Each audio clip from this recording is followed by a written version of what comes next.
No último quartel do século XIX, os espíritos nobres, sob o comando do anjo Ismael, guia espiritual do Brasil, reuniram-se e fundaram no Rio de Janeiro a Federação Espírita Brasileira, com a finalidade de preservar e de agir em nome de Deus, Cristo e caridade.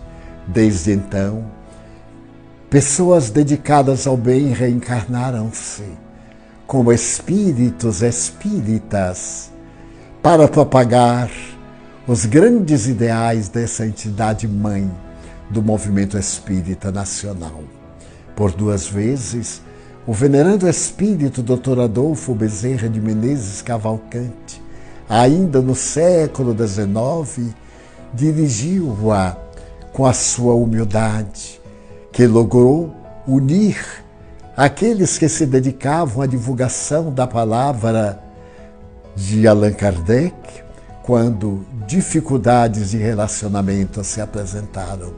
Desde então, a Casa Máter do Espiritismo no Brasil vem divulgando a doutrina e mantendo a pulcritude do pensamento kardeciano e mais tarde, através da sua editora, com a fidelidade possível e a responsabilidade que caracteriza cada homem de bem que nela moldeja, conforme a definição do codificador e o Evangelho segundo o Espiritismo.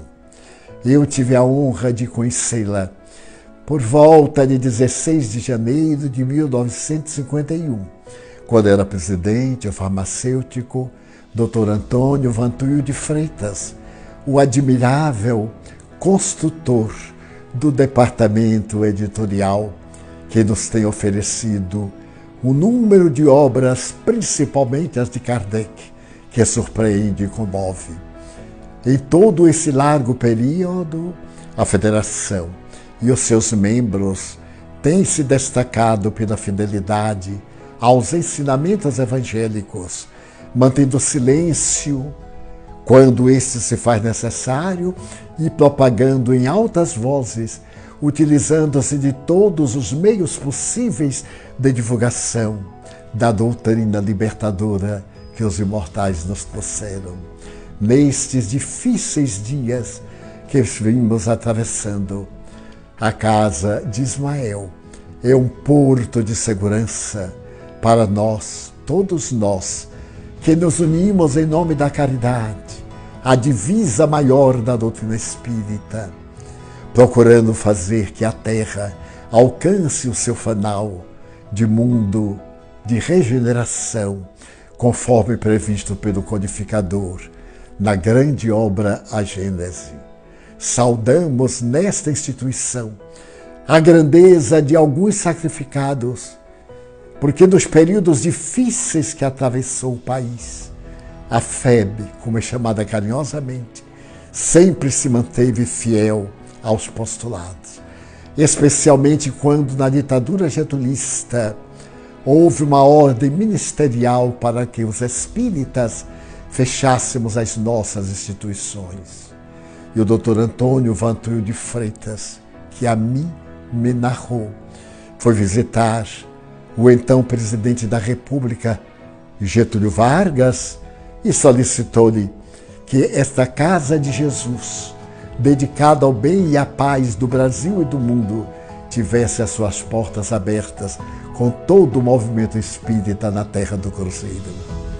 E o grande gaúcho, sem trepidar, sabendo do que significa o espiritismo para a criatura humana, autorizou de próprio punho a reabertura do movimento espírita do Brasil.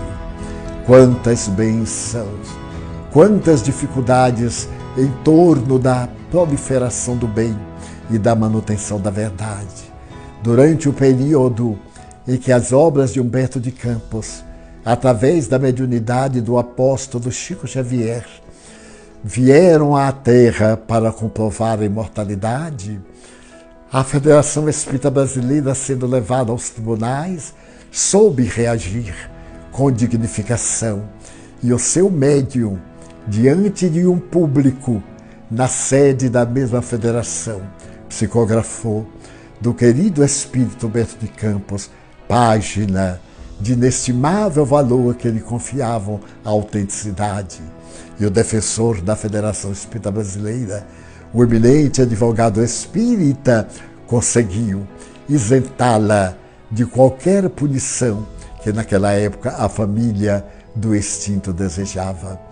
Quantas lutas para preservar o ideal do espiritismo, quantos silêncios estoicos e homéricos, conforme aprendemos com Allan Kardec, diante de acusações indébitas e perversas, umas honestas e outras nem tanto, caíram sobre a casa de Ismael, que ultrapassou o tempo e os indivíduos e permanece como um porto, um abrigo para as gerações do futuro. Neste momento, saudamos a veneranda FEB, ao relembrar dos seus valores extraordinários, especialmente neste momento que dizemos: Salve Cristo! Aqueles que te amam, apesar das dificuldades, te homenageiam e saúdam.